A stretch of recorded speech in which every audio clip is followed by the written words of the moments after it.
Welcome to Humanity at its Best.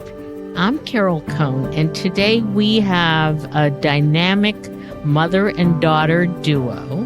We have Carrie Fox and her daughter Sophia, and they're going to talk about a marvelous project that they have created. It's a book, and it's called Adventures in Kindness. So welcome to the show, Carrie and Sophia. Why did you write the book? We wrote Adventures in Kindness after writing in our journal, actually. Sophia and I keep a journal, and we were having conversations in that journal about what it felt like to be experiencing things that were mean and people who were mean. And what mean felt.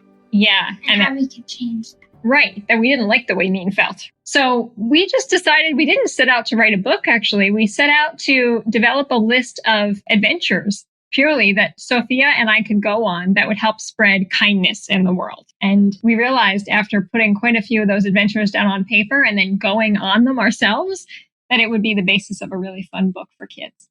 You probably have a favorite or two of the different chapters. So which are your favorites, Sophia? Oh, your favorite adventures, probably.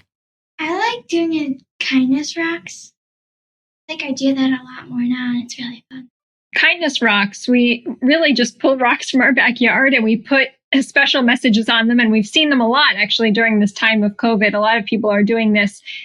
Every time we go out for a run or a bike ride, we'll take a few with us and we'll leave them in places on trails or on people's front yards as a way to leave messages of kindness for folks, especially people who are experiencing social isolation in this time. So obviously, as you were finishing up the writing, we had this pandemic, this COVID-19. And so did that have an impact on your feeling about the importance of this book at this time? It's really been interesting. We released this at a time when we were all in quarantine, and it was not the plan to release the book during quarantine, but we went with it and had a virtual launch party and realized that the reception was really good among parents who were looking for activities to keep their kids active during the day when we were all homeschooling or as we say, parenting during crisis, keeping our kids busy and active and engaged.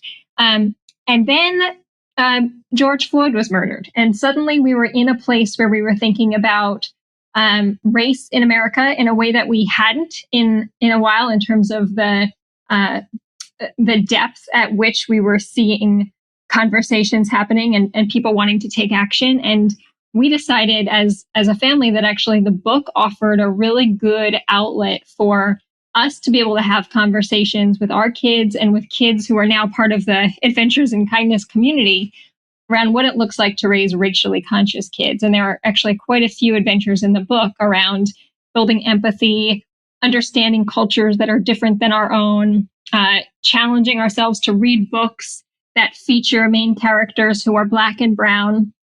And so over the last few weeks, especially, we've actually rolled out a summer reading list and a reading club that focuses on having kids read books by Black and brown authors and then bringing them together to have conversations around it. So what started really as a book around giving kids options to go out in their community and make a difference and feel like they have all of the tools at their fingertips to create change has really served as the platform for us to have much deeper conversations with our kids and with kids in the now Adventures in Kindness community, which has been a really good outlet for our family and for our community. So what do you wish, Sophia? So your book is more and more people are going to know about it. And what do you wish is going to happen as a result of writing this book and then sharing it with your friends and communities? What do you wish is going to happen? I think is I'm showing them how to do it, and then you're not just telling them. Sometimes if you tell a kid something and you just talk about it to them, they might get a little bored and start to stop listening. But if you take them on a kindness adventure, we try to make them fun and understandable. Yeah, I think it's about that experiential learning piece, right? That as Soph just said, that we can talk at our kids all day long, and that typically doesn't work. But what we've wanted to do here is to create a platform or a space to be able to start conversations and often critical conversations that aren't always easy to have with kids, and quite honestly not easy to have with adults either, that allow us to internalize how important empathy and justice and courage and bravery are, and that those are not qualities that are easily attained, and they require practice. And so I think, I really feel like this has been a really special experience for me to have with Sophia, because we've been able to internalize and learn a lot of that together, quite honestly. And I hope that other families do the same. So do you think now that you've done this, that you want to be a writer and do other books in the future? So we actually have two answers for that question. So this summer we might do a pen pal program, yeah. And we'll assign kids to other kids, and then they can write back and forth. And my sister might help make another book that we're going to do.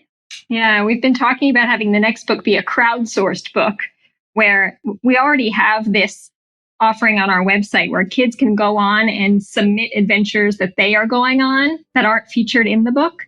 And our hope is that the next book will be an amazing compilation of adventures, kindness adventures that kids are going on, not just even around the country, but that we're having kids submit adventures from around the world too. That's wonderful. So this has been a wonderful conversation, and we have to wrap it up. But I always love to give the last comments to my guests.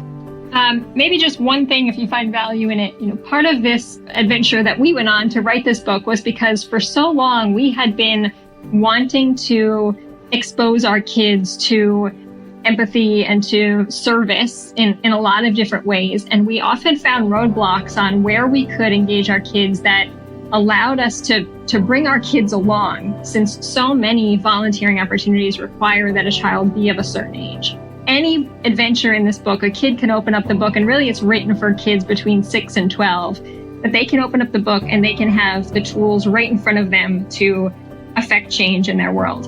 And that could be in learning and engaging in the politics system, and getting engaged in the upcoming elections, in going on adventures that help their community or their school or their family.